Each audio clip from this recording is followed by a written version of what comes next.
This Saturday, Vasiliy Lomachenko will be making his comeback against Masayoshi Nakatani. This is, of course, Lomachenko's first fight since losing to Teofimo Lopez back in October 2020. Now, on paper, this is a tough opponent for Lomachenko to return to the ring against. Masayoshi has a considerable height and reach advantage over Lomachenko, and he himself is coming off a wicked stoppage victory over Felix Verdejo from back in December. I think this is an interesting fight, but one that I do expect Lomachenko to win and win decisively. The last time Lomachenko fought someone of a similar stature to Nakatani was Luke Campbell, that fight back in August 2019. Despite being even bigger than Campbell, Nakatani doesn't boast the same technique or level of skill as Campbell. For the record, I had that Lomachenko-Campbell fight probably 10 rounds to 2 in favour of Lomachenko, but I don't think it accurately reflects how the fight went. Lomachenko really, he had to go through the gears and fight a very fast pace, an intense pace to deal with the size, but also the skill of Luke Campbell. Talking of skill, Lomachenko is renowned for his elite skill set and technique. Many people actually credit Lomachenko, Usyk and Gvozdyk for revolutionizing boxing technique. Of course, under the tutelage and guidance of Lomachenko's father. And I think that is a valid point to make. But in my opinion, despite it being quite the accolade, I believe it's playing a considerable role in the downfall of Lomachenko. And the reason is because for many years now, all eyes have been on Lomachenko. People attempt to dissect his technique and they study him and they reverse engineer what he does in the ring to understand the tactics and the thought process behind his actions in the boxing ring. And this was quite clearly the case with Teofimo Lopez. Lopez Sr. and Jr. they were quite candid. They made no secret of the fact that they had studied Lomachenko intensely. And it was evident in their fight because he just seemed to be one step ahead of Lomachenko for most of that fight. For the record, pertaining to that fight, since Lopez beat Lomachenko, Lomachenko seemed to be the forgotten man at lightweight.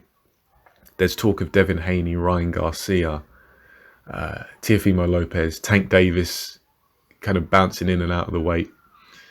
It's all talk about these guys, whereas Lomachenko, who in my opinion still has a claim to be the best lightweight, because in that Lopez fight, now I had Lopez winning quite comfortably, but there were moments where Lomachenko was able to get the better of Lopez, and he did so with such superiority that I think it's enough to warrant a rematch. And for that reason, I believe that Lopez right now is the best at lightweight, but I don't think he's consolidated it, and I personally would like to see a rematch. So I think it's also important to consider how the size and the power, but also the sharpness of Lopez kept Lomachenko at bay and quite clearly intimidated him early on in that fight. And now, despite the fact that Nakatani is coming off a brutal stoppage of Felix Verdejo, and if you haven't seen that fight, watch it. It's a barn burner. It's a great fight. Nakatani really closed the show on Felix Verdejo, brutal fashion. But despite that, he doesn't have the power or the sharpness of Teofimo Lopez, nor does he have the skill. But he does make up for these shortcomings by having bags of heart and determination. From what I've seen of Nakatani, he has that stereotypical Japanese warrior spirit that you often see with Japanese fighters. For this reason, I can see Nakatani possibly going the distance with Lomachenko. Just to describe how I envisage the fight going, I think Lomachenko will be pressuring Nakatani from early on and probably quite easily bypassing the lead hand of Nakatani. Nakatani doesn't seem to have that good and educated lead hand. At long range, he can be quite stagnant. He's not the most dynamic fighter. I don't think he truly understands what he's trying to achieve when he uses the lead hand. And I believe because it's quite basic and simple, Lomachenko's going to be able to use his slips and his straight shots at long range to close down Nakatani. From there, I think he's going to invest heavily in the body, which is a big target given the size of Nakatani. From there, I can see Lomachenko opening up Nakatani upstairs. And then from there, I think he's going to be able to pull away like we've seen him do in so many fights and really get creative with his combinations. Upstairs, downstairs, the hooks, the uppercuts. And I believe he's going to be able to do that for the long haul, for round after round. And probably get Nakatani to shell up. And then he'll just have a field day. This is what I envisage. And because of that, I think that if Lomachenko stops Nakatani, it would be late. I'd be very surprised if he stopped Nakatani early.